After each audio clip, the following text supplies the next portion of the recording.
Hello বন্ধুরা, চলে এসেছি একটা ছুটির দিনের মিষ্টি সন্ধ্যা নিয়ে।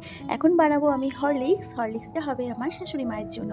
আর আমি এদিকে দেখুন ঠিক সোহমের মতো চেটে চেটে একটু হরলিক্স খাচ্ছি। হরলিক্স আমার লিকুইডটা একদমই ভালো লাগে না। শাশুড়ি মা আমার হাজব্যান্ড জোর করে আমাকে একদিন খাইয়েছিল, আমি পুরো বমি করে ফেলেছিলাম। কিন্তু আমার এভাবে হরলিক্স গুঁড়োটা চেটে চেটে ভালো লাগে।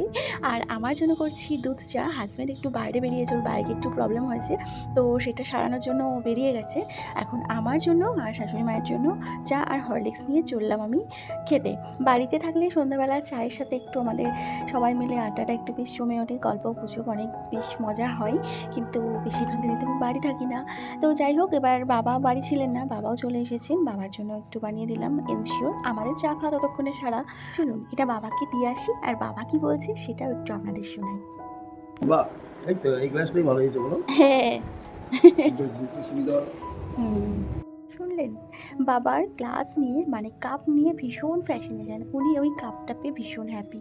এদিকে মা রেডি হয়ে গেছে, বাবা আর মা এখন যাবেন মায়ের চশমা বানাতে। আর এদিকে আমিও রেডি হয়ে গিয়েছি, অপেক্ষা করছি আমার হাজব্যান্ডের। আর এদিকে ও চলে এসেছে। আমরা এবার যাবো একটু বেরু করতে।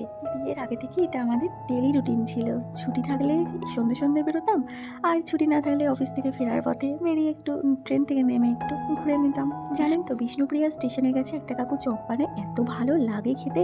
তো ওখান থেকে একটু চপ নিলাম, চপ নিয়ে আমরা চলে গেলাম বিষ্ণুপ্রিয়া স্টেশন পার করে। একটা ব্রিজ আছে না, ওই ব্রিজের উপরে ওখানে আবার পাওয়া যায় ভুট্টা, আর ভুট্টা আমার হাজব্যান্ডের খুব পছন্দের। তো সেই জন্য ও ভুট্টা নিল। আমি খুব একটা খাই না, কিন্তু এটা কচি বলে বেশ একটু খেলাম, ভালোই লাগলো খেতে। ওখানে দাঁড়িয়ে চপ খেয়ে ভুট্টা খেয়ে বেশ কিছুক্ষণ গল্প করতে করতে বেজে গেল 9:30। তো এবার ফিরতে হবে, ফেরার পথ ধরলাম। তো আসতেই দেখলাম গেট পড়ে গেছে। তো ওয়েট করছি, ট্রেনটাও চলে এলো সাথে সাথে। ভাবলাম তো চলো গেট উঠে যাবে। ও বাবা, কোথায় গেট উঠবে! একবার ডাউনে ট্রেন গেল, তারপরে আবার আপে ট্রেন গেল, আবার ডাউনে ট্রেন গেল, মানে পর 3টে ট্রেন গেল। মোটামুটি 15 থেকে 20 মিনিট আমরা শুধু গেটে ওয়েট করলাম। তো তারপর গেট উঠলো, ওঠার পর আমরা চলে গিয়েছিলাম রাজ বিরিয়ানিতে, মানে আমার ভাইয়ের দোকানে। সেখান থেকে আমরা নিয়ে এসেছিলাম আজকে মাটন বিরিয়ানি আমাদের জন্য, বাড়ির জন্য। তো আমার এদিকে বাবা নিয়ে এসেছে চানা মশলা। তো চলুন খাওয়াটা শুরু করি, আর ভিডিওটা কেমন লাগলো জানাবেন। টাটা।